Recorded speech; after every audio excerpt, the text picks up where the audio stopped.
Daniel Matamala presenta Lo que importa. En el episodio de hoy, Bukele, el emperador de El Salvador.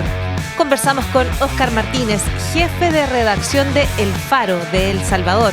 Además, Claudio González, director del Centro de Estudios de Seguridad Ciudadana de la Universidad de Chile y presidente de la Sociedad Chilena de Criminología. Lo que importa es presentado por Grupo Planeta y por Arauco, renovables para una vida mejor. El jueves pasado, la Asamblea Legislativa de El Salvador recibió un proyecto de ley que reforma profundamente la constitución de ese país. Entre otros puntos, amplía el periodo presidencial a 6 años, elimina la segunda vuelta y además permite la reelección indefinida, todas las veces que quiera, del presidente de la República. Sin debate, sin discusión, los congresistas le pusieron el timbre de inmediato a la reforma, la última palada de tierra sobre cualquier apariencia de democracia que aún quedara en un país controlado por un solo puño, se aprobó en un día. Nayib Bukele ya tenía el poder para encarcelar, sin derecho a defensa, a conocer cargos o a tener un juicio justo, a cualquier salvadoreño. Ya había usado ese poder para comenzar la persecución contra críticos, investigadores de la corrupción, defensores de los derechos humanos, periodistas o cualquiera que no se doblegara ante él. Ya había purgado al Poder Judicial, poniendo a jueces serviles en la Corte Suprema, a la Fiscalía, persiguiendo a los fiscales que osaran investigarlo, a él, a su familia o a sus cercanos por corrupción. Ya había violado flagrantemente la Constitución al infringir la prohibición explícita de reelegirse. Ahora, Bukele completa la instauración de una dictadura al acabar con el único límite que tenía su poder, el tiempo. Ahora, con los 3 poderes del Estado bajo su mano, con un ejército dócil y cualquier voz crítica acallada, exiliada o encarcelada, puede llevar a la realidad el título que él mismo alguna vez puso en su biografía de Twitter, Emperador de El Salvador, junto a una imagen de sí mismo como un emperador romano. Es el mismo libreto de Venezuela y de Nicaragua, mandatarios elegidos democráticamente que usan su popularidad para fomentar un discurso de amigos versus enemigos e ir acumulando un poder que se vuelve incontrarrestable hasta destruir cualquier contrapeso y avanzar hacia la tiranía de un solo hombre. El deslizamiento de El Salvador hacia la dictadura importa y mucho porque sirve de ejemplo e inspiración para autócratas y líderes populistas de toda América, partiendo por Estados Unidos, donde Trump celebra a quien ha contratado como su carcelero, enviando a sus prisiones inmigrantes, a quienes impide así su derecho a defensa ante los tribunales. Desde Washington, por estos días, Donald Trump está dando instrucciones a su patio trasero, a América Latina. Le ordena a la justicia de Brasil que anule el juicio contra el expresidente Jair Bolsonaro por haber intentado dar un golpe de Estado para impedir el traspaso de poder después de perder las elecciones contra Lula da Silva. Y como la Corte Suprema de Brasil no se doblega ante Trump, este castiga a los insurrectos con un arancel del 50% a todas las exportaciones brasileñas hacia Estados Unidos. Dice que Brasil viola los derechos humanos de Bolsonaro al llevarlo a juicio por su intento de destruir la democracia en su país. Washington también habla de El Salvador. La Casa Blanca dio su férreo respaldo a la decisión de la Asamblea controlada por Bukele de autorizar la reelección indefinida y enfatizó que ese país debe decidir cómo gobernarse, cosa que, por cierto, no vale para Brasil. Bolsonaro hizo lo mismo que Trump. Trató de robarse una elección y perpetuarse como dictador en el poder. Y Bukele hace lo mismo que pretende Trump, acabar con los límites a las reelecciones para perpetuarse como dictador en el poder. Son los ejemplos que admira, que sigue y que defiende. Así, tal como lo hizo en la década del 70, Estados Unidos vuelve a intervenir en su patio trasero dando respaldo a dictadores o aspirantes a dictadores. Ya no son generales con lentes oscuros que bombardean palacios de gobierno, ahora son políticos populares que usan la misma democracia para erosionar sus bases y amasar así el poder total.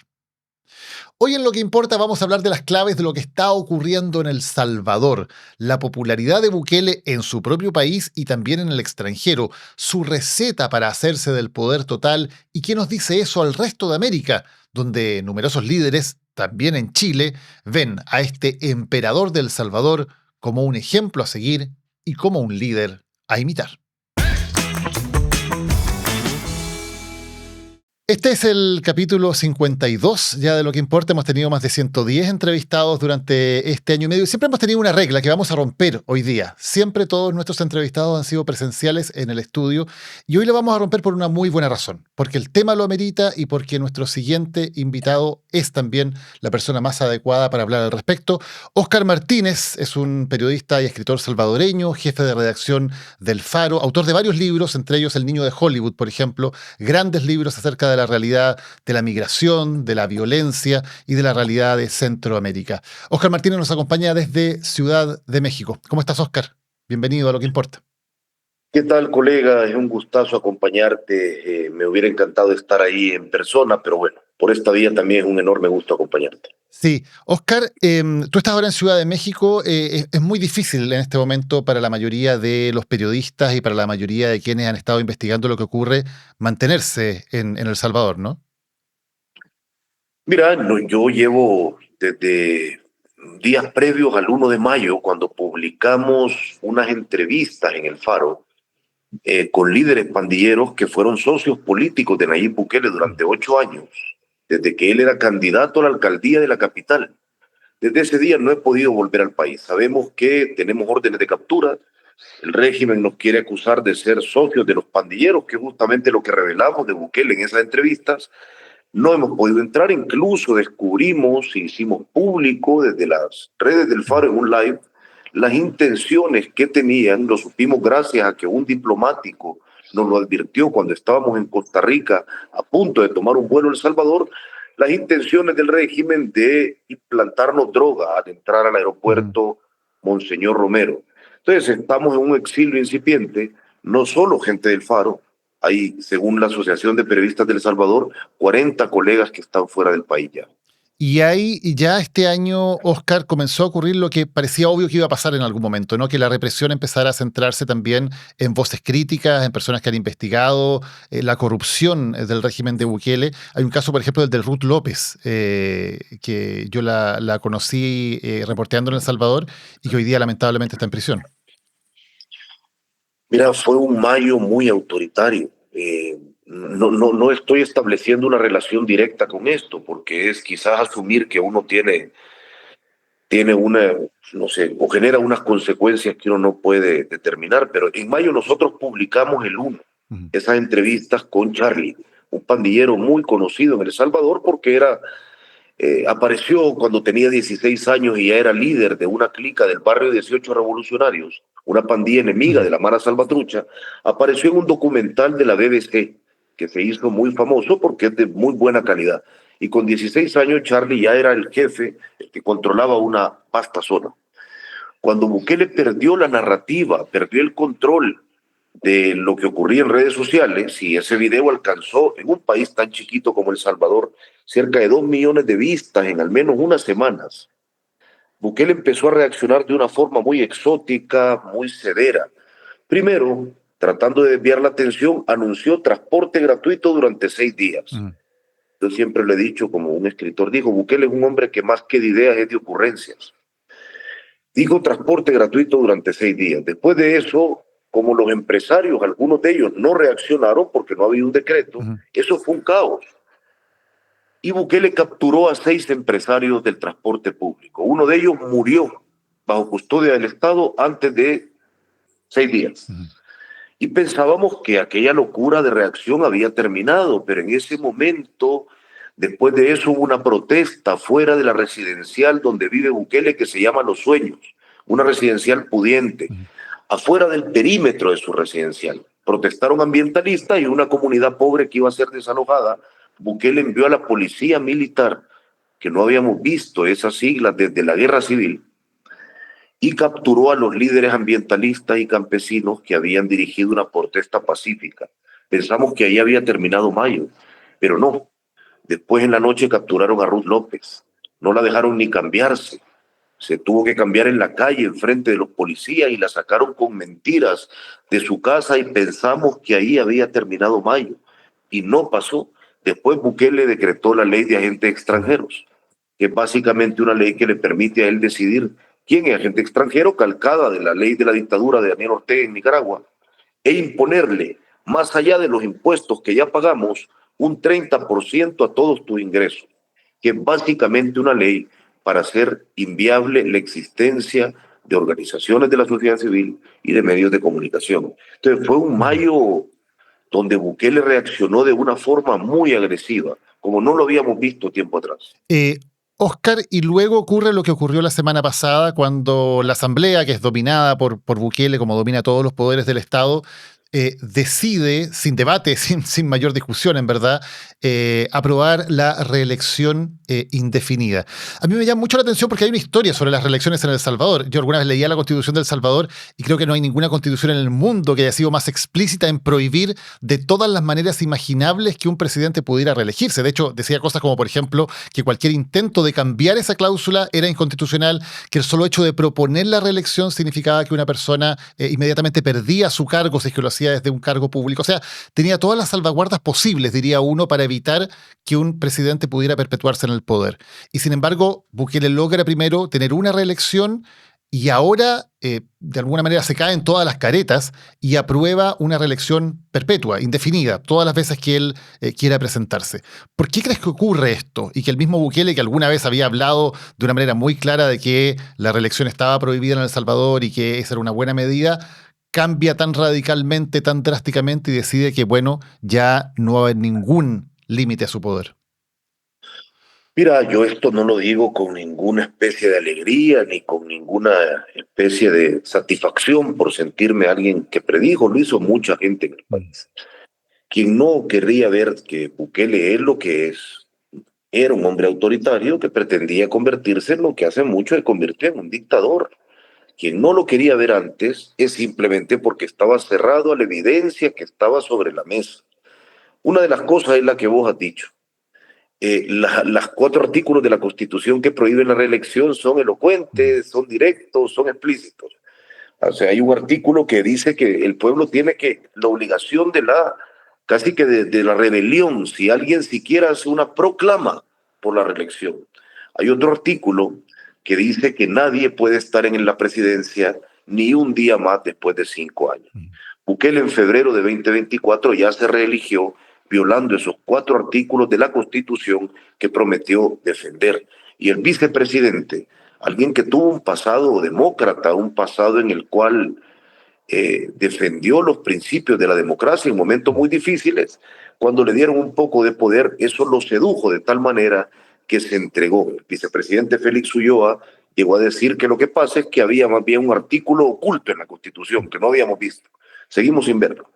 La reinterpretación de la Constitución que hizo la Corte Suprema de Justicia, impuesta por Bukele en mayo de 2021, hay un verbo muy bonito en español aprobado por la RAE, es cantinflesca. Y eso le permitió a Bukele llegar de nuevo al poder, ya violando la Constitución, con lo cual consolidándose como un dictador en febrero de 2024. Ahora, lo que Bukele ha hecho ahora era previsible. Ya su asamblea había reformado la forma en la que se reformaba la Constitución. Y después vino el segundo paso, reformar la Constitución, para que Bukele pueda competir en 2027. Es muy curioso lo que han hecho, porque han dicho, Bukele su periodo es hasta el 2029, pero han dicho que por una sola vez quizás es mejor juntar elecciones y que Bukele más bien compite en 2027. ¿Qué ocurre en 2027? En 2027 son las elecciones legislativas. Los diputados de Bukele, a quienes en El Salvador coloquialmente alguna gente les conoce como los puchabotones, porque es lo que hacen, aprietan botones a control remoto desde presidencia, no son ni de cerca tan populares como Bukele. Juntar las elecciones les permite que Bukele los cubra con su manto de popularidad, impide cualquier intento de que corra más tiempo para que una oposición se reagrupe y sobre todo, y muy importante, permite que en 2027 papá Trump no haya salido del poder. Trump esté en el poder hasta 2028, supongo que el debido proceso estadounidense va a impedir que se quede más. Y las elecciones de Bukele eran el 2029. Bukele ha hecho un buen cálculo de timing. Quiere ser reelecto ya de una forma indefinida por tercer periodo consecutivo, sabiendo que Estados Unidos no le va a entregar ninguna sanción como ya lo hizo con algunos de sus funcionarios. En este caso, Bukele, que se jactaba de hacer jugadas maestras como él las definía. En este caso todo es muy previsible y muy evidente. Oscar, vamos un poco al principio, porque aquí creo que hay también una lección muy importante acerca de cómo ocurren estos fenómenos y cómo se van desembocando desde una situación en que las personas, por razones muy legítimas, tienen una gran disatisfacción con la democracia y hay un líder que logra tomar eso, canalizar esa rabia contra la democracia y termina en lo que estamos viendo hoy día en El Salvador, en la toma del poder total. ¿Cuál es el contexto que permite a Nayib Bukele aparecer con tal nivel de popularidad? ¿Qué había pasado en los años previos en términos de corrupción y en términos de violencia con los gobiernos salvadoreños? Mira, como lo hemos vivido en vivo y hemos visto tantos ejemplos, ahora nos encontramos en la historia. Los dictadores, los hombres autoritarios como Bukele, que prometen solucionarlo todo bajo una sola condición, que es denme todo el poder, siempre son hombres que saben medir muy bien los momentos de desesperación de una población. Es decir, los dictadores cuajan en sociedades desesperadas. Si ahora llegas, qué sé yo, a un país como Ecuador a proponer una dictadura, como Ecuador no, perdón, como Uruguay, pues la gente no te va a elegir. En El Salvador se había cumplido el ciclo de la posguerra. Es decir, en 1992 firmamos los acuerdos de paz, que fueron unos acuerdos imperfectos, pero que tuvieron enormes méritos, acabaron con la guerra. Con la guerra civil. Después de eso, desde 1994, el sistema se preparó para unas elecciones democráticas, ganó la derecha, y la derecha gobernó hasta 2009. Después de eso nos dejó siendo el país más homicida del planeta Tierra, con 71 homicidios por cada 100.000 habitantes. Y dos expresidentes, Francisco Flores y Antonio Saca, que se robaron todo lo que pudieron. Francisco Flores murió durante un juicio por haberse robado o desviado millones de dólares que Taekwondo donó para los damnificados de un terremoto, algo que es muy cínico ya.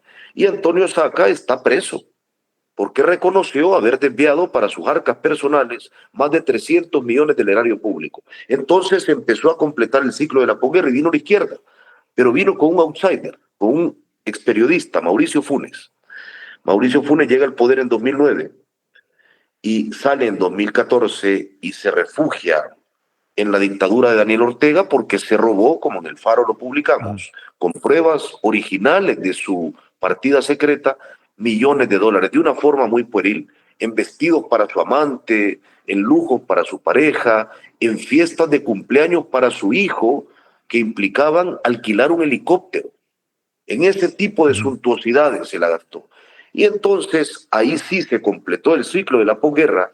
El FMLN, el exguerrilla, dijo, ya no un outsider, vamos a nombrar a un excomandante guerrillero. Y Salvador Sánchez Serén ganó la presidencia. Y Salvador Sánchez Serén empezó rompiendo la tregua con las pandillas que su partido había hecho y dándonos el año más homicida de toda la historia de El Salvador. 2015, 106 homicidios por cada 100.000 habitantes. La gente estaba desesperada. Y Bukele, que venía de ese partido de izquierda, que se vestía de rojo y que felicitaba al Che Guevara en su aniversario luctuoso, decide entonces o comprende que la gente estaba absolutamente desesperada en ese momento y elige venderse como un outsider, que no lo es. Entonces Bukele, que viene de hacer publicidad, su familia llevaba las campañas de la izquierda en El Salvador, es alguien muy hábil para una cosa, para levantar una mano y que todo el mundo vea la mano que está moviendo mientras está haciendo algo distinto en otro lado. Bukele fue electo en gran medida porque la gente estaba absolutamente desesperada.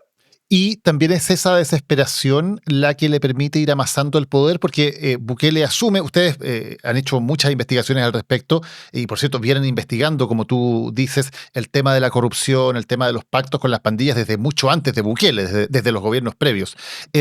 Pero Bukele también en primer momento llega a pactos con las pandillas. ¿Qué es lo que ustedes han descubierto sobre esa parte que tal vez es la que a Bukele más le duele que se recuerde o más intenta perseguir cuando se revela el tema de los pactos con los pandilleros? Mira, empiezo por el final y ahora te lo cuento. Es decir, nosotros mismos en El Faro somos quienes publicamos por primera vez en El Salvador el artículo régimen de Bukele desarticula las pandillas. Entonces empiezo eliminando una duda. ¿Bukele se acabó las pandillas en El Salvador? Sí, eso es un hecho. Eso la gente lo agradece enormemente. Es el logro que a Bukele más le reconoce. Ese es un logro enorme.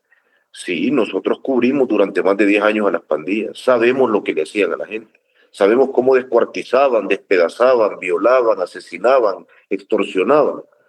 Ahora, Nayib Bukele llegó a eso por unas circunstancias muy particulares.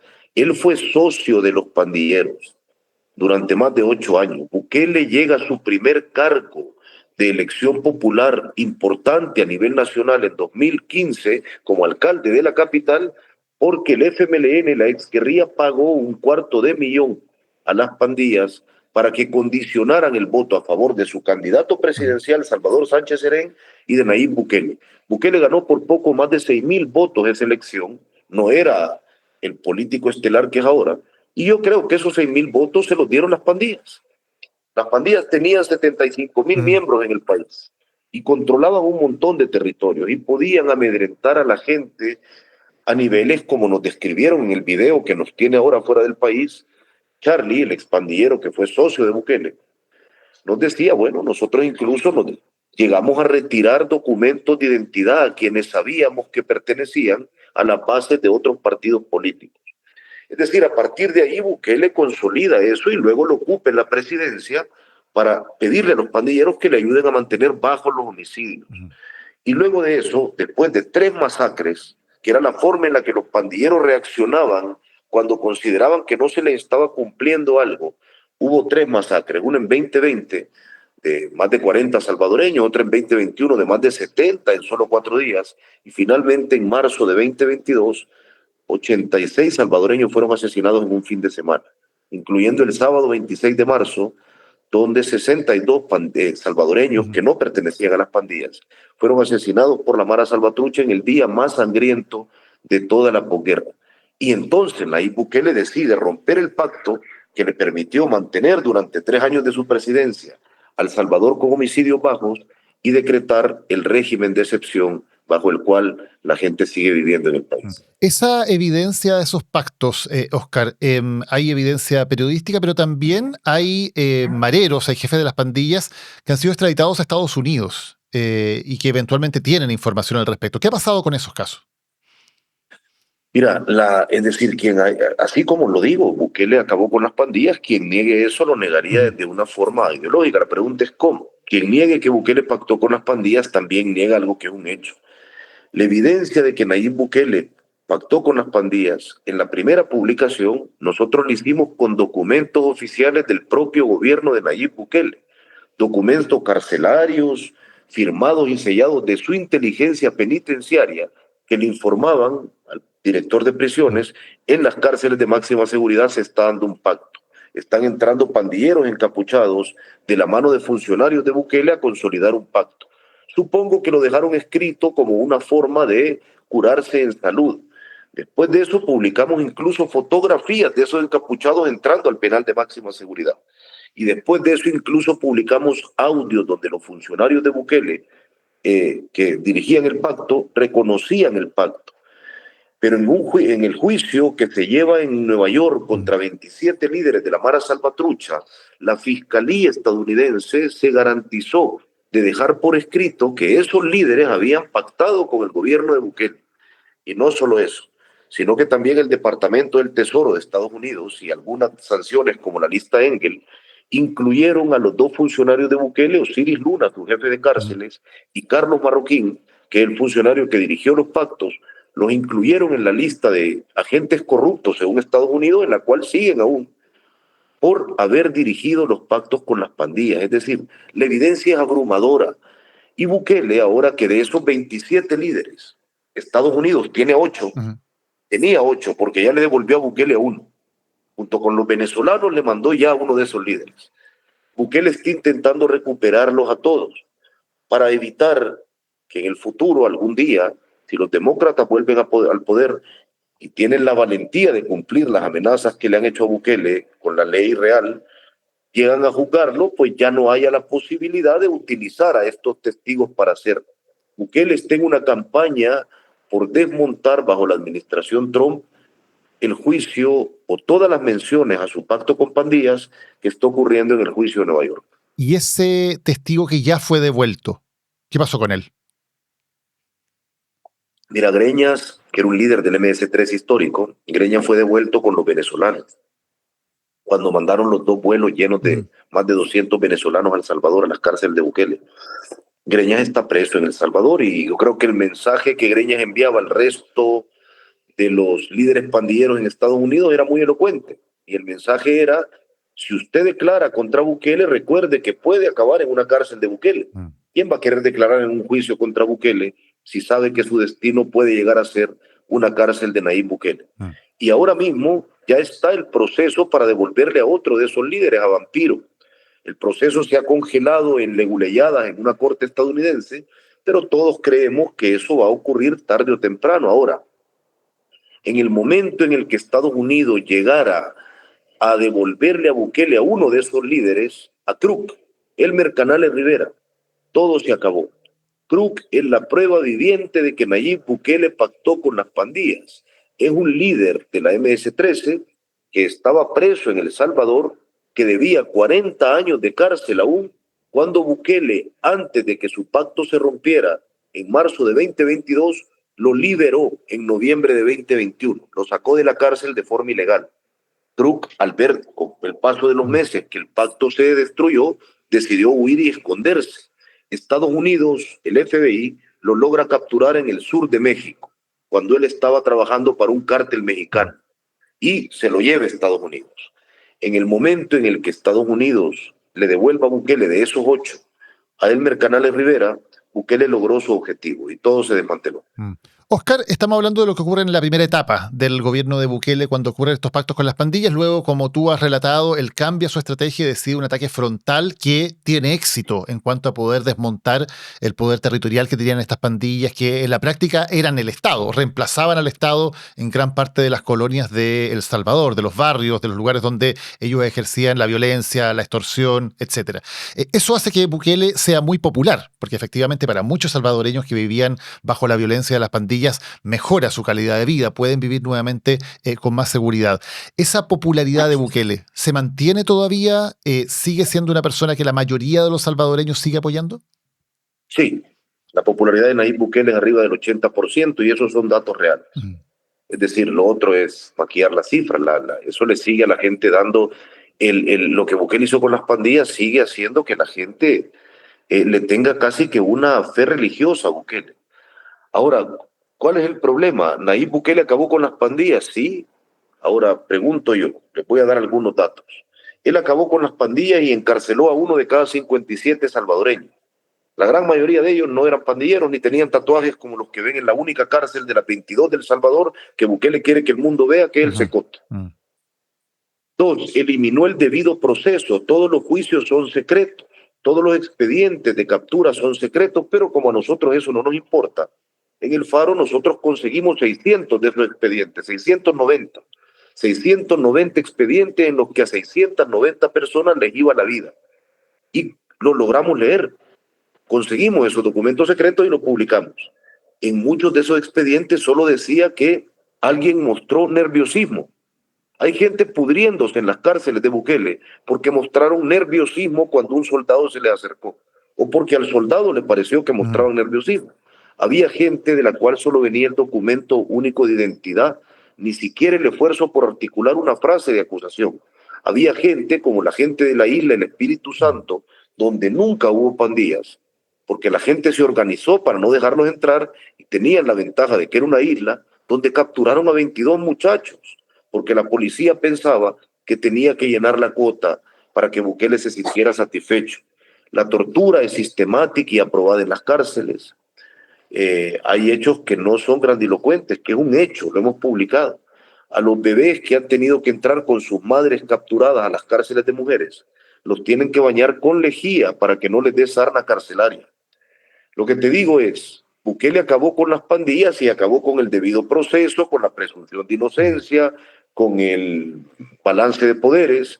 Mi pregunta es, ¿la única forma de acabar con un grupo criminal tan violento y sádico como las pandillas es que toda la población pierda todos sus derechos y que se concentre en un señor Yo no lo creo. Oscar, hay un primer momento claro de este ataque frontal contra las pandillas en que era relativamente fácil atacarlas por las mismas características de estas pandillas, que no son grandes organizaciones transnacionales de lujosos narcotraficantes. Aquí no hay un Pablo Escobar, no hay un El Chapo, no son organizaciones bastante más precarias en términos económicos. Además, con esto de el tatuarse completamente como una señal de pertenencia perpetua a las pandillas, que también hacía muy fácil identificarlo. Y por eso se producen muchos arrestos efectivamente de pandilleros en los primeros días. Pero luego se sigue arrestando gente, y es lo que tú contabas, se sigue arrestando gente porque está nerviosa, porque son señalados, no los señalamientos, que es una especie de soplonaje civil en que uno puede denunciar a un vecino y eventualmente lo pueden ir a arrestar. ¿Por qué crees tú que el régimen de Bukele siguió y ha seguido arrestando y manteniendo en la cárcel a miles de personas, siendo que muchos de ellos no son pandilleros? ¿Cuál es la lógica de hacer eso? Mira, en primer lugar, Bukele, repito, que es un publicista y al parecer es bueno, pues, porque ha logrado que su publicidad cuaje entre la población salvadoreña. Hay muchas falsedades de lo que el gobierno presenta del régimen. Casi todos los pandilleros que tenían la cara tatuada ya estaban presos. Los pandilleros, como orden directa, dejaron de tatuarse la cara alrededor de 2005.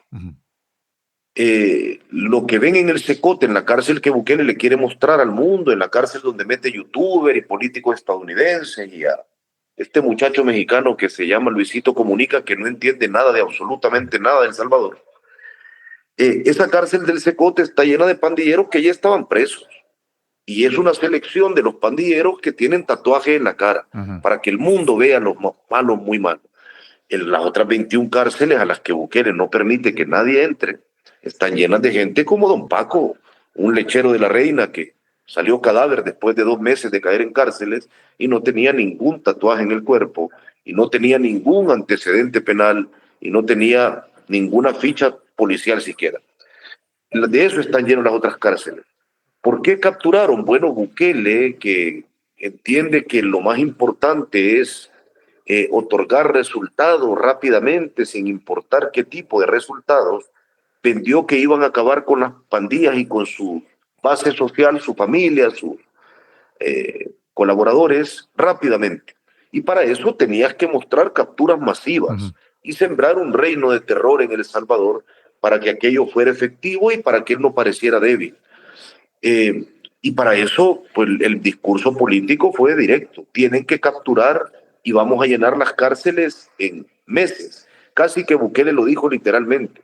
Y los jefes policiales, que comprendían que estaban ya ante un líder autoritario con todo el poder desde mayo de 2021, más de un año antes de que decretara el régimen, entendieron que tenían que llenar de cuerpos humanos esa petición política y empezaron a capturar a todo el mundo. Con el tiempo, tal como lo has dicho, con el tiempo el régimen ya fue usado para todo. El régimen fue usado para desalojar a los vendedores informales del centro histórico en aras de que los hermanos de Bukele tuvieran un lugar donde invertir y comprar edificios o construir un hotel de lujo. Fue utilizado para desalojar a los vendedores que vendían cocos en las calles, que iban hacia las playas donde Bukele quería vender su proyecto de Surf City. Fue ocupado para desalojar a las familias de las playas de la costa de la Unión, para empezar a construir el aeropuerto del Pacífico, que no sé para qué lo queremos, es un país minúsculo, un aeropuerto que va a estar a 3 horas en carro del otro. Fue utilizado para todo, incluso fue utilizado para Ruth López, para esta defensora de derechos humanos y directora de la unidad anticorrupción de la organización Cristosal, que sigue presa. A Ruth López le aplicaron las reglas del régimen, no la presentaron durante días, la capturaron con mentiras y sin orden judicial. Su juicio es secreto a pesar de que no está acusada de pandillera. El régimen se aplica para todo. Quien crea que el régimen se aplica a los pandilleros en El Salvador no ha comprendido el uso político que el régimen está teniendo desde hace ya varios años. Y en el caso de Ruth López, ella era especialmente peligrosa porque investigaba la corrupción de Bukele. Ruth López es una mujer que no solo era una mujer muy notable, había sido incluso nombrada entre las 100 mujeres más influyentes por la BBC del mundo, sino que Ruth López es alguien que había presentado ante la fiscalía controlada por Bukele, había presentado decenas de casos de corrupción con hallazgos o preguntas que apuntaban a los más de $3.000 millones sobre los cuales hay reparos desde que Bukele llegó al poder y sobre los cuales Bukele ha implantado secreto total. Déjenme ponerles un ejemplo para que se den cuenta del nivel de ocultamiento que hay en El Salvador. Al presidente se le ocurrió de repente ser cafetalero y ha creado una marca de granos de café que se llama Bean of Fire y que él comercializa en una tienda en el aeropuerto Óscar Arnulfo Romero de El Salvador. El contrato de esa tienda del café presidencial es secreto. No se puede saber qué tipo de contrato es. Cuando todavía el Bitcoin existía, Bukele construyó, no sé por qué le puso el nombre en inglés, algo que se llama Chivo Pets, que es un hospital para mascotas. Y Bukele dijo que lo había construido con las ganancias del Bitcoin que nunca nos han mostrado. Saber cómo construyeron ese hospital para animales, para mascotas, es secreto de Estado. El Salvador es un país donde hay un velo absoluto y completamente oscuro sobre el gasto público. El gobierno de Bukele es uno de los gobiernos más corruptos que el país ha tenido. Lo que es bastante decir, considerando la historia que tú nos contabas antes de presidentes corruptos en El Salvador. Lo que es una competencia muy difícil. Sí. ¿Y se ha enriquecido la familia Bukele y Bukele personalmente? Bueno, hay una revelación que hizo el medio Redacción Regional, que la firma el colega periodista Jaime Quintanilla, donde con documentos oficiales demuestra cómo más del 70% de las propiedades que tiene la familia presidencial fueron adquiridas durante el gobierno de Nayib Bukele, y que muestra cómo algunas empresas familiares de las cuales Bukele sigue siendo dueño, pasaron de tener unos pocos miles de dólares a tener millones de dólares. Es decir, la familia de Nayib Bukele, su madre, sus hermanos, Nayib Bukele mismo, su esposa, se han enriquecido astralmente desde que llegaron al poder. Y esto no es algo que creemos, es algo que está demostrado, publicado con documentos. Claro que se han enriquecido no solo él, también sus funcionarios. El Banco Estatal otorgó préstamo a más de 47 funcionarios y parientes de Bukele, violando las normas de otorgamiento de crédito para que se compraran, por ejemplo, ranchos de playa, o algunos de sus funcionarios se compraran casas en clubes de golf. Y créeme que en El Salvador, si tenés una casa en un club de golf, sos muy pudiente. El golf no es algo que juguemos, ni tenemos suficiente agua para regar esos campos. Oscar, ¿qué le dirías a alguien que dijera, bueno, pero Nayib Bukele fue elegido por la gente, está ahí porque tiene una mayoría de los votos, nosotros mismos hemos dicho, es un presidente muy popular todavía? ¿Por qué entonces catalogarlo de dictador si es alguien que la gente ha puesto en ese lugar? Mira, yo a esa persona le diría que tiene una idea muy precaria de democracia. Si esa persona cree que la democracia consiste en meter un papel en una caja cada 5 años, entonces está muy equivocada. La democracia consiste sobre todo en división de poderes, que nadie tenga todo el poder. La democracia consiste en debido proceso. La democracia consiste en respeto a la Constitución, no solo en meter un papel en una urna cada 5 años. La democracia es un sistema que sobre todo impide que alguien tenga todo el poder. ¿Por qué? Bueno, para que alguien no pueda ordenarle a un fiscal general de la República por venganza que te capture. Para que alguien no pueda ordenarle a un fiscal general que saque o que construya órdenes de captura contra periodistas porque revelaron algo que te molestó. Para que un policía no tenga el poder de, si le gusta a tu hija, amenazarte con un régimen de excepción para poder quedarse o salir con tu hija sin que te metas. ¿Para qué? Como ha ocurrido. Para que un soldado no te pueda amenazar con un régimen de excepción para meterte preso sin debido proceso si quiere robarte el terreno en el que vos criás a tus vacas. La democracia es un sistema de contrapeso, no es meter papelitos en una caja cada 5 años.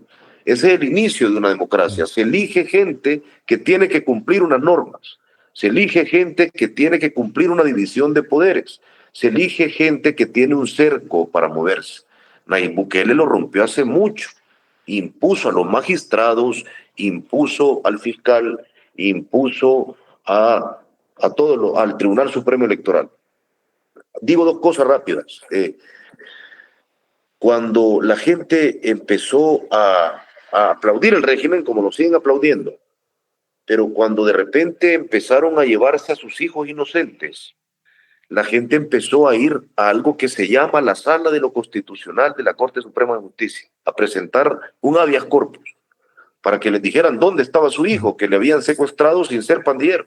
Nunca hubo tantos habeas corpus como en los 2 primeros meses del régimen, incluso más que el promedio durante meses de la guerra.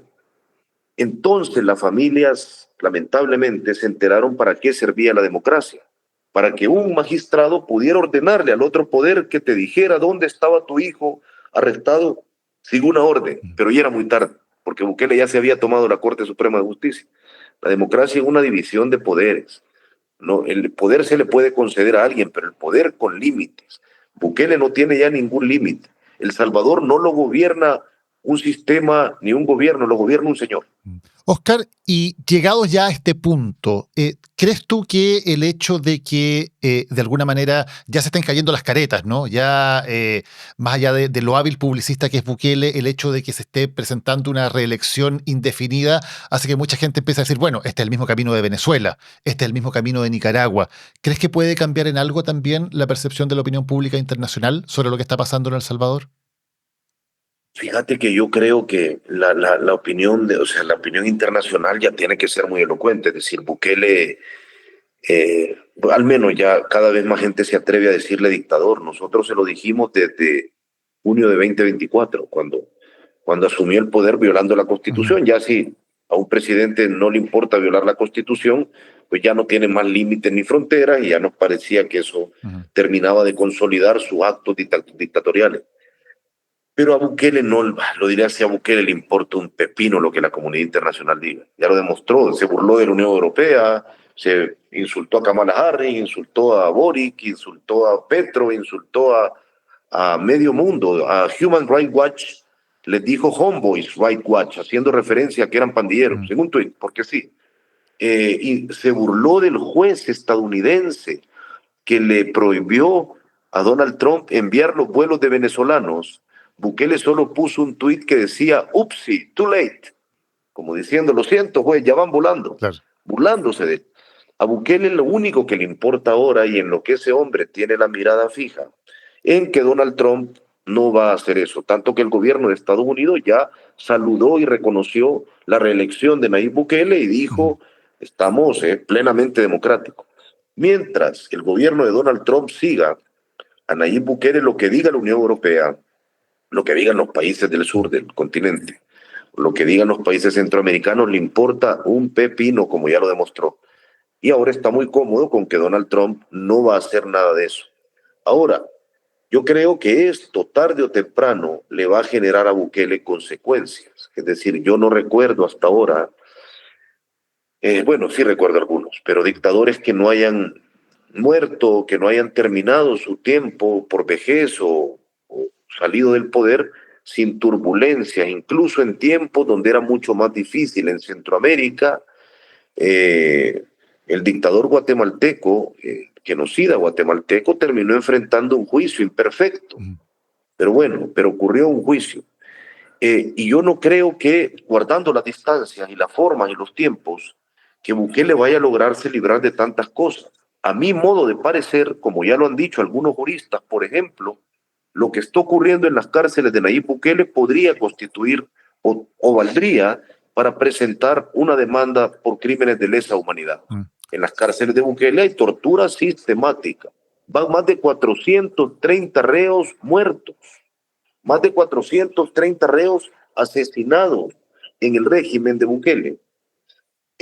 Gracias, y lo sabemos gracias a una organización, a Cristosal, que lo ha contado.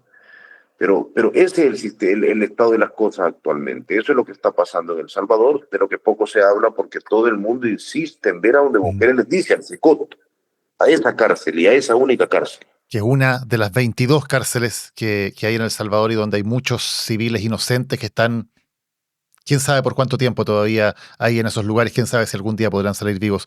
Oscar Martínez, te quiero agradecer muchísimo por esta elocuente conversación que hemos tenido, tú desde el exilio, lamentablemente, sin poder estar en este momento en tu patria, pero siempre con unos ojos muy atentos para contar la verdad de lo que está pasando en El Salvador. Te agradezco muchísimo. Con gusto, y te digo una cosa, yo a mi país voy a volver y el dictador algún día va a salir, te lo garantizo. Gracias por el espacio. Muchas gracias, Oscar. Un abrazo. Para Arauco, transformar la madera es un trabajo, pero transformar el mundo es lo que importa. Lo bueno de ser renovables es conservar el presente para construir el futuro. Arauco, renovables para una vida mejor. Vamos a conversar ahora con Claudio González. Claudio es director del Centro de Estudios de Seguridad Ciudadana de la Facultad de Gobierno de la Universidad de Chile y también presidente de la Sociedad Chilena de Criminología. Claudio, gracias por acompañarnos. No, muchas gracias a ti, Daniel. Además, tú vienes llegando de El Salvador, donde estuviste precisamente viendo la realidad de lo que ocurre acá, invitado por una de las pocas entidades relativamente independientes que quedan todavía en ese país de la sociedad civil, ¿no? La Universidad Centroamericana, que es una universidad ligada a los jesuitas de amplia historia en ese país. ¿Qué impresión te quedó de lo que viste en El Salvador? Sí, bueno, sí, efectivamente yo estuve casi 20 días en El Salvador. La idea era observar un poco lo que estaba ocurriendo, pero también inicialmente me invitaron a dar una serie de cursos en un magíster de criminología de esta universidad. De hecho, ya practicar o enseñar criminología en un contexto como El Salvador ya en sí mismo es un dato científico. La impresión general que tengo, evidentemente, bueno, todavía estoy incluso sedimentando la información que he levantado y la que he podido capturar. Evidentemente estamos en una deriva de un modelo autoritario en términos penales, pero quizás inicialmente autoritario en términos políticos. Es difícil juzgar una sociedad que no es la propia, sobre todo porque yo no me considero un experto en la historia de El Salvador. Evidentemente había un problema de seguridad palpable. Habían 70.000, 80.000 pandilleros hace no mucho tiempo en El Salvador. Y se tomaron decisiones de carácter penal y punitivo bastante profundas. Hoy en día la enorme cantidad de elementos de vulneración del Estado de Derecho es evidente y lo dicen muchos informes internacionales además. Entonces, claro, es un modelo que hay que observar, sobre todo porque se está convirtiendo en una especie de referente para muchos lugares de Latinoamérica. ¿Y tú crees que es un modelo exportable o imitable, más allá de los juicios de valor, más allá de, digamos, esto nos gusta o no nos gusta, digamos, el modelo con el cual Bukele atacó a las pandillas, con todas las consecuencias que ya hemos conversado que tuvo, ¿es algo que podría replicarse en otros países para atacar la delincuencia? Yo creo que es un modelo que solamente pudo haber funcionado ahí en un régimen de excepción. Eso no hay que olvidar.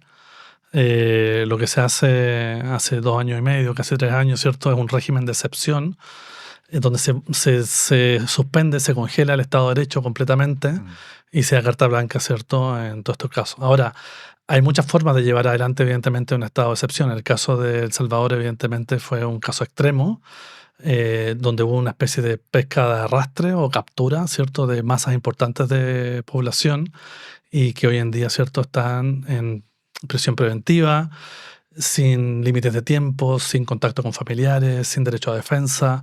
Es decir, todo el catálogo que nos podemos imaginar que podrían regir un Estado de Derecho, evidentemente no se cumple. Claudio, pesca de arrastre es una muy buena definición, ¿no? La pesca de arrastre se tira a la red y sale de todo, digamos, salen tiburones, salen anchovetas, salen sardinas, salen de todo. Aquí se tira a la red y ahí caen pandilleros, caen personas que efectivamente son delincuentes y caen también civiles que no tenían nada que ver. Sí, lo que pasa es que hoy es bien interesante lo que sucede en términos de, claro, esa pesca de arrastre que ellos le llaman las capturas. Básicamente tienen, bueno, otros nombres que también se han impuesto desde el punto de vista del inglés, pero esta captura se hizo por la policía y apoyados por el ejército de forma masiva. Es decir, no hubo una distinción específica. Es decir, yo creo que en el mejor... Es decir, en realidad como en el peor escenario kafkiano respecto de lo que pudiera pensarse como en el libro El Proceso, ocurrió aquí. Detenciones sin cargos, sin vinculaciones directas, etc. De hecho, hay un problema que tienen ellos hoy en día, que una vez que se realizan las capturas por las policías, la fiscalía, entre comillas, tiene que darle cierto grado de racionalidad a este tipo de cosas. Y es en lo que prácticamente están. Es decir, han tenido que construir todo un sistema burocrático nuevo y estar en ello, se supone, para darle algún sentido y vincular a los sujetos con ciertos episodios. La verdad es que todo lo que vamos a imaginar respecto de la vulneración del Estado de Derecho, evidentemente se ha producido. Eso no tiene otro tinte. Distinto, como dices tú, es la valoración que tú digas, bueno, cómo era la situación de violencia antes de este escenario o no. ¿Y por qué, Claudio, es tan efectivo en una parte, Bukele, que es tan efectivo en destruir a las maras o conseguir que efectivamente los pandilleros pierdan ese control territorial? Porque bueno, yo también estaba en El Salvador, estaba en las colonias que eran dominadas por las maras, y los relatos que te hacen los vecinos son escalofriantes. Te dicen aquí, esta mara era, esta colonia, esta población, ¿no? Era de la mara salvatrucha de esta calle para allá, y de esta calle para acá era del barrio 18, y tú, por lo tanto, como civil, no podías cruzar porque te metías en el territorio de la otra mara y eso podía ser la muerte. Si tú querías tener un taxi, tenías que pagarle derecho de parqueo, ¿no? Extorsión a las maras. Si tú tenías que tener un comercio, bueno, tenías que pagarle también a las maras. O sea, había un sistema de control territorial muy asfixiante sobre grandes masas de población en El Salvador. ¿Por qué eso se logra desarticular, al parecer de manera bastante rápida y bastante efectiva? Sí, es una pregunta que uno se hace porque en realidad no estás hablando de 2.000, 5.000 personas, estás hablando de 70.000 personas prácticamente. Cuando uno revisa algunos fallos, por ejemplo, donde se diagrama o se dibuja la organización, la verdad es que había una organización bastante potente detrás de esto. No hay que pensar, y yo creo que eso y lo he conversado también con colegas, no hay que pensar que estamos hablando de una violencia juvenil, marginal, de banda desarticulada. No, había una capacidad muy fuerte y un control territorial y de corrupción también, y muy, muy potente, de colaboradores también en el sistema. Ahora, ¿qué es lo que ocurre? Yo creo que es bien complejo explicar. Hay que pensar que, por ejemplo, la caída de la tasa de homicidio en El Salvador ocurre antes de Bukele. Es decir, lo que pasa con Bukele es una continuidad de una mano dura que ya venía desde antes. Pero el homicidio había alcanzado máximo por ahí por 2015 y luego venía cayendo. 2015 comienza a bajar, con Bukele se continúa supuestamente eso con todos los antecedentes que hay hoy en día, con las dudas que hay sobre el registro de homicidio. Yo creo que eso es importante, porque hay cosas que pareciera que no se están contabilizando los homicidios, pero bueno, sin perjuicio de eso. Pero es importante ese punto, porque es algo que suele repetir mucho Bukele y la propaganda del régimen, que El Salvador se ha convertido en uno de los países con menos homicidios del mundo. Lo que pasa es que no hay una opacidad estadística. Es decir, no tenemos que fiar justamente una información que no podemos contrarrestar. Hay que pensar que en lo que significa el INE para nosotros, hace 2 años o algo así, ¿cierto? Prácticamente no tenemos información, no solamente en el campo criminal, sino que en un montón de otras políticas públicas. Entonces es una información completamente sesgada, es imposible, ¿cierto?, cotejar esa información. No son datos fiables, los datos de homicidio hoy día en El Salvador. Evidentemente no son datos fiables, pero claro, evidentemente hay una baja en el homicidio. Pero además que cuando cae el homicidio, aparecen otros fenómenos, como es, por ejemplo, la extorsión, que efectivamente fue masificado como delito, y violencia sexual, evidentemente una enorme cantidad de variedad de tipos de violencia, de coacciones también que ocurrían, blanqueo de capitales, etc. Entonces, la situación pre-Bukele evidentemente era una situación compleja en términos de control de la seguridad pública, y un Estado sin seguridad evidentemente no es calificable Estado. Ahora, ¿qué tiene de particular para que esto haya ocurrido? Yo creo que hay una ventana de oportunidad que se abre, que antes del poder penal que se aplique de esta forma, hay una concentración de poder político. Es decir, las piezas del tablero se comienzan a poner, ¿cierto?, en este sentido de control de las instituciones del sistema de justicia, lo que permite, evidentemente, pasar por sobre las garantías. Yo creo que esa ventana de oportunidad, eso sí hay que reconocer, se leyó muy bien en su momento, y fue posible, ¿cierto?, esta pesca de arrastre que sobró. Ahora, evidentemente estamos pensando en la efectividad de hace 2 años, 3 años, pero esto es una tarea, esto es un cuento largo. Esto va a ser muy largo. Hay que pensar que si son 70.000 familias también, hay desestructuración. Cada vez que el Estado interviene en un lugar, se producen un montón de quiebres sociales e institucionales.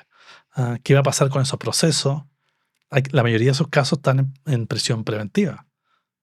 sin régimen de tiempo. Sí, claro. Este modelo, Claudio, de alguna manera, que es esta pesca de arrastre en la cual se arresta y se mete en la cárcel sin pruebas, sin juicio, a una gran cantidad de personas pensando que, bueno, ahí van a caer básicamente los delincuentes, va a caer otra gente también, pero bueno, es una especie de daño colateral, ¿no? Por llamarlo de alguna manera.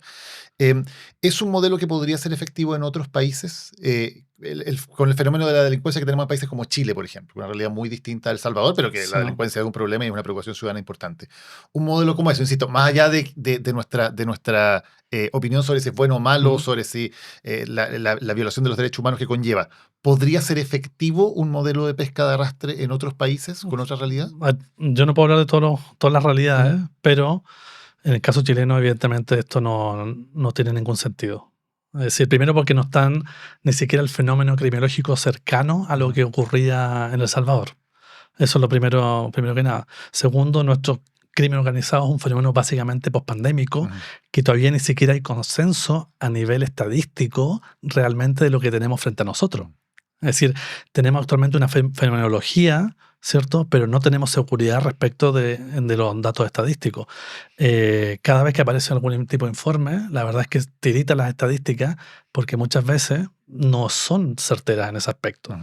Entonces, desde ningún punto de vista, y yo lo descartaría desde ya. De hecho, si alguna gracia tiene esto para observarlo, es justamente que Chile pueda convertirse en un referente de la gestión del problema de criminalidad dentro de un contexto de Estado de Derecho. Es decir, exactamente las antípodas de lo que estamos contando. Y, Claudio, el fenómeno de crimen organizado en Chile, porque cuando hablamos de las maras también muchas veces uno tiende a tener la fantasía cuando habla de estos grupos violentos de pensar que son como grandes grupos de narcotráfico internacional, lo vincula tal vez mentalmente con Pablo Escobar y su zoológico, digamos, con el Chapo y sus excentricidades, pero las maras no tenían esa posibilidad de ser un gran imperio transnacional económico. Era un fenómeno bastante más precario desde ese punto de vista, ¿no? Que también hace que sus redes económicas también sean más fáciles de desmontar o de desarticular que cuando uno habla de grandes organizaciones del crimen organizado. Sí, de hecho, claro, aquí vamos a entrar en una discusión de qué entendemos por crimen organizado. Así, porque podríamos pensar perfectamente que hoy en día el crimen organizado se ha trasladado desde los barrios al crimen organizado del Estado a través de la corrupción, que también eso es crimen organizado. Evidentemente la criminalidad que había allá es una criminalidad de marginalidad, con cierto nivel de estructura, cierto nivel de mucha violencia, y con la posibilidad de hacer mucho daño. Pero la pregunta que uno surge inmediatamente es ¿por qué esta gente no se tomó el poder, por ejemplo? Es decir, o estaban... Y lo que muchas respuestas que dan muchos investigadores allá, que llevan más tiempo que trabajando estos temas, es que te dicen, bueno, es que en realidad el negocio era tan bueno que solamente les bastaba con el control territorial, con la explotación de ciertos mercados ilegales, incluso de bajo o mediana escala, pero no eran capaces, ¿cierto?, de tener una agenda para tomarse el poder de forma total. Porque incluso ellos eran parasitarios, y es la etapa parasitaria, evidentemente, de la vinculación con el Estado. Entonces, de hecho, ese tema es muy interesante porque pensemos que el SECOT, que es confinamiento, evidentemente, pero también habla de terrorismo. Claro, la T de SECOT es terrorismo. Es terrorismo. De hecho, y hubo un debate cuando se modificó la legislación allá respecto a si el terrorismo es o no crimen organizado. En la literatura. Y este es un debate que incluso lo hemos tenido en Chile, es decir, si es crimen organizado, si no, bueno, es un debate que en realidad no tiene mucho sentido. En principio, la línea divisoria sería que una organización terrorista sí tiene un programa político. Es decir, tú quieres derribar ese Estado, tú quieres conquistar ese Estado. Y te puedes proveer, ¿cierto?, de herramientas que te da el crimen organizado, que básicamente el crimen organizado, el corazón del crimen organizado es la capacidad de rentar el objetivo económico. Es decir, es difícil pensar un crimen organizado, ¿cierto?, de forma altruista, etcétera, sino que básicamente, entonces, pero sin embargo, por ejemplo, en las clasificaciones internacionales de medición de crimen organizado en muchos lugares del mundo, el terrorismo, sin ninguna duda, es parte de las organizaciones criminales. Claro, pero hay finalidades que son distintas. Por eso el uso de la palabra terrorismo, que también lo usa mucho Bukele para hablar de las pandillas, ¿es meramente un instrumento propagandístico o tiene algo de sustancia? No, mira, yo ahí he ido matizando mi opinión porque evidentemente en una primera aproximación uno tendría a rechazarlo, ¿vale?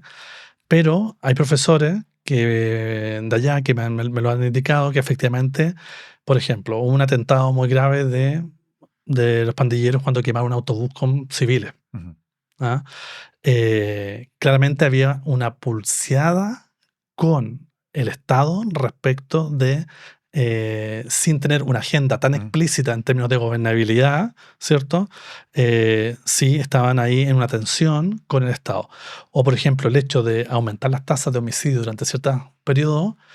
Y eso tiene que ver con una etapa previa, que es la negociación. Hay que recordar que el Estado negoció con organizaciones criminales. En el fondo la negociación era les damos ciertas ventajas, les damos beneficios carcelarios o liberamos a ciertas personas a cambio de que bajen la violencia. Claro, entonces cuando tú entras a negociar, estás reconociendo a ese sujeto no estatal, le estás dando algún tipo de atribución, ¿cierto? Y eso eventualmente podría ser un fundamento para el tema del terrorismo, ¿vale? Y hay que pensar que lo que ocurre con Bukele es que quiebra, ¿cierto? En esa línea y dice no se negocia y se produce, ¿cierto? Este tema de la captura y la pesca de arrastre. Pero en realidad había una larga historia de negociaciones. ¿Ah? Entonces, el propio Bukele había sido parte también de esa negociación. Y que el propio Bukele había sido parte de esas negociaciones. Claro. Claudio, cuando se llega al nivel en que está hoy día El Salvador, como tú decías, en que en la práctica no rige el Estado de Derecho, en que los ciudadanos no pueden recurrir, pero no van a sacar nada, digamos, recurrir a la justicia, con los habeas corpus, con saber, bueno, qué pasa, por qué fue detenida esta persona, de qué se le acusa, esas garantías en la práctica no existen. No. ¿Qué efecto tiene eso sobre la sociedad? Estoy pensando ya no solamente en la delincuencia, sino en la sociedad como un todo, en las universidades, en las academias, en los medios de comunicación, en las organizaciones de la sociedad civil. ¿Qué efecto provoca una situación como esa? Mira, esto lo voy a decir como muy todavía en proceso de esta información. Lo que yo te contaba que yo llegué hace muy poco, tengo muchos apuntes y material acumulado. Yo creo que no se trata... Es interesante lo que está pasando porque es un autoritarismo penal, pero basado en un autoritarismo político.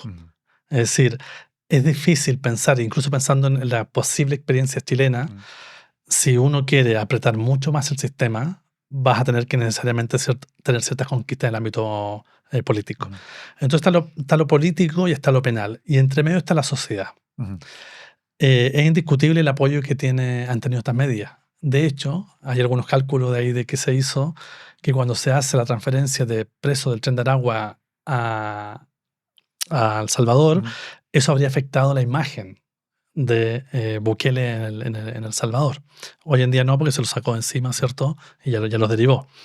Entonces, hay una parte, es una situación bastante curiosa, donde, claro, una parte de la población no quiere volver al pasado. Y yo creo que ningún cuerpo político quiere volver a la situación del tiempo de las pandillas. Pero al mismo tiempo, ¿cierto?, han tenido que comerse y resignarse también a ciertas libertades. Ahora, lo que uno observa, por ejemplo, hay también un tema estético.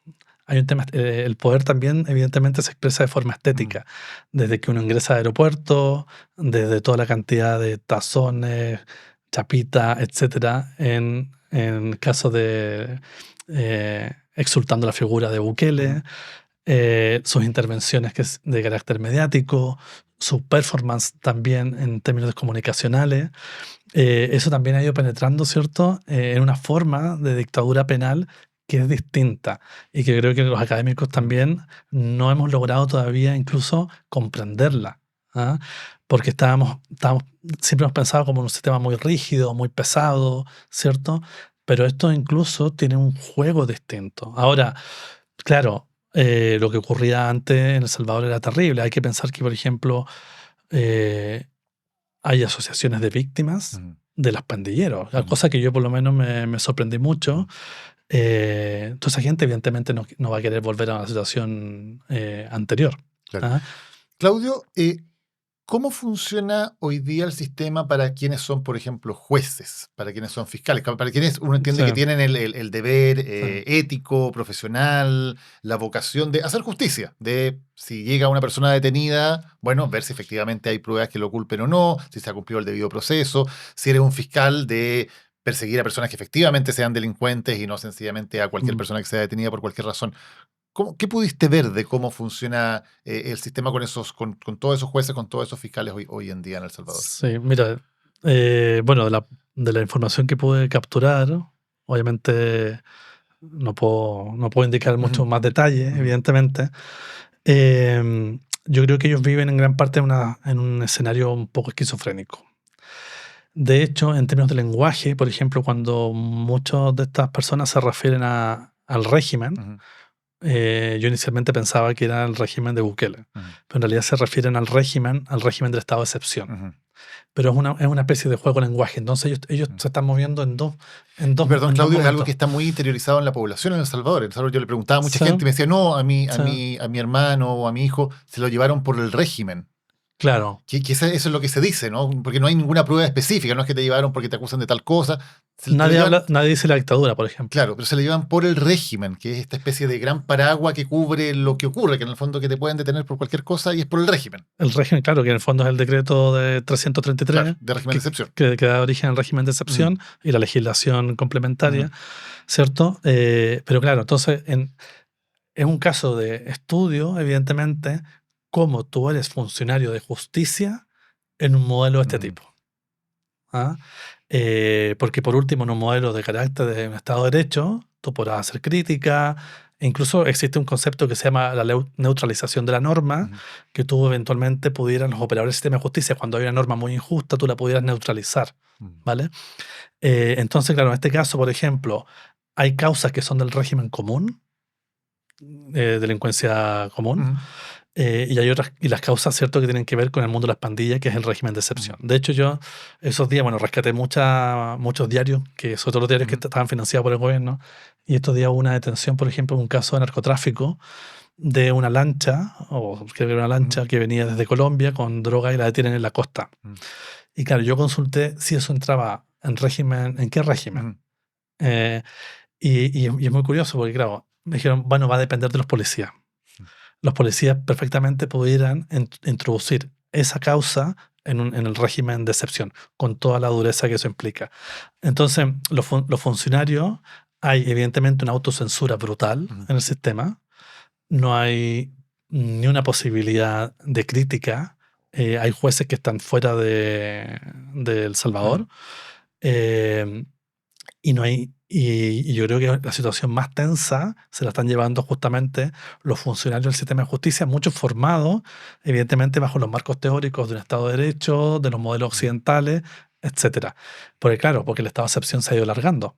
Es decir, de excepción se va convirtiendo en un Estado de la regla. Claro. Entonces, ese es el problema. Claudio, ¿crees que hay algo de lo que ha hecho Bukele en El Salvador que uno podría rescatar para un país como Chile, o que podría decir, eso se podría tratar de imitar o se podría tratar de traer para acá, pensando que es lo que dicen básicamente muchos políticos, ¿no? Que incluso han ido a El Salvador para traerlo como ejemplo y para decir que hay un modelo que podemos implementar? ¿Crees que hay algo que sea rescatable? No, de mi punto de vista, ninguno. Ninguno. Es decir, además que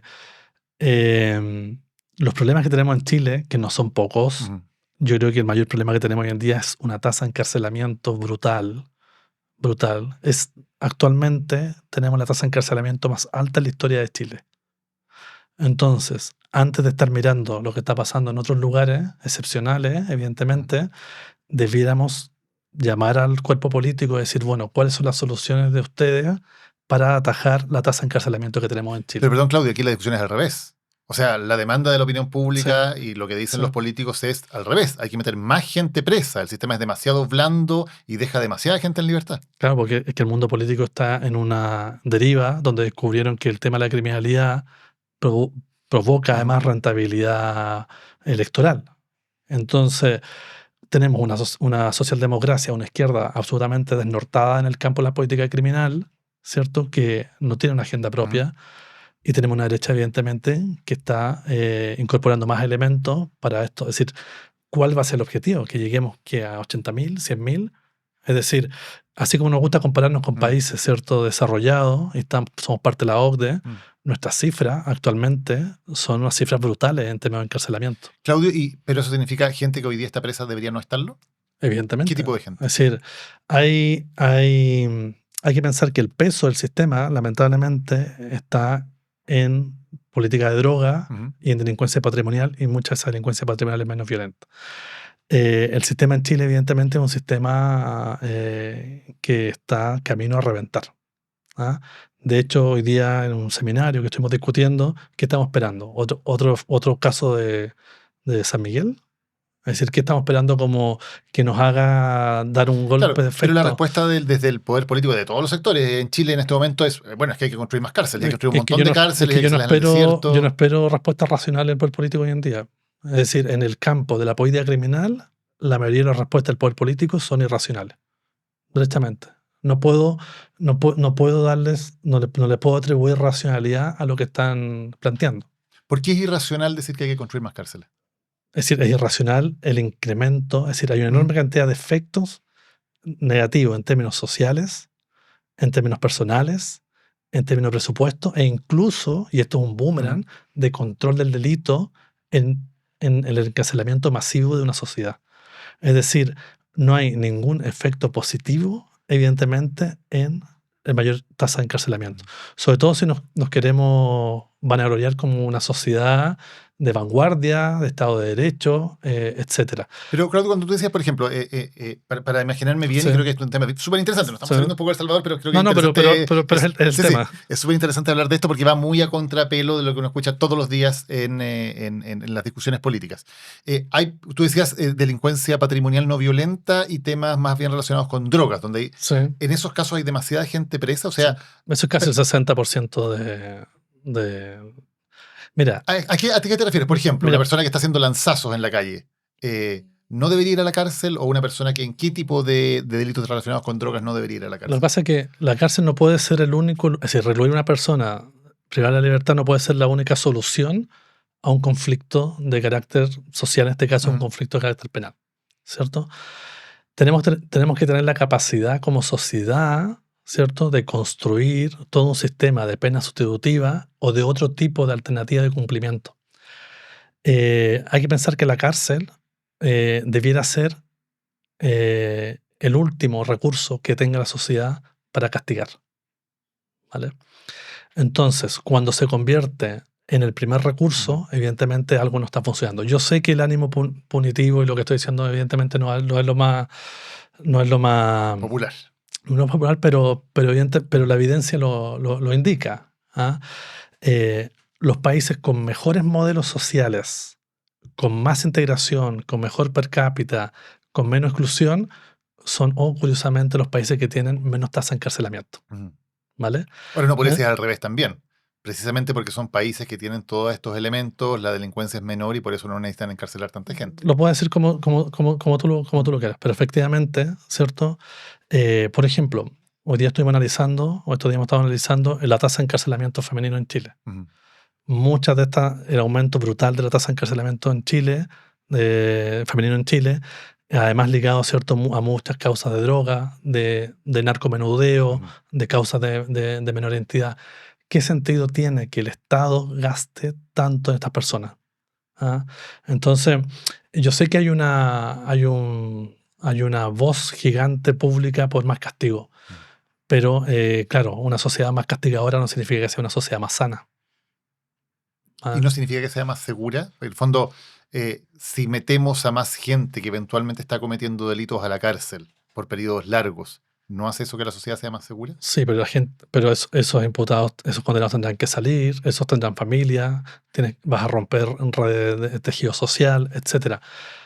Lamentablemente, no hay un camino que se requiere en realidad más que penalidad, porque tenemos ya mucha penalidad. Evidentemente tenemos que tener mejor organización, tenemos que tener mejores políticas públicas, tenemos que tener una academia incluso mucho más comprometida con estas políticas públicas.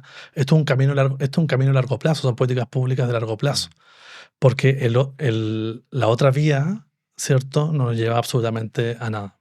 Claudio González, muchísimas gracias por habernos acompañado y hablando de un tema que importa. Listo, muchas gracias. Muchas gracias por habernos acompañado hoy en este episodio de Lo que Importa. Recuerda estar atento siempre a todas nuestras novedades. Lunes, nuevos capítulos de Animales Políticos junto a Cristóbal Belolio. Martes, la columna de opinión. Y todos los miércoles, un nuevo tema sobre el cual profundizar en Lo que Importa. Suscríbete a nuestro canal de YouTube, síguenos en Spotify y quédate muy atento a nuestras novedades. Nos encontramos durante la semana. Chao. Lo que importa fue presentado por Grupo Planeta y por Arauco, renovables para una vida mejor.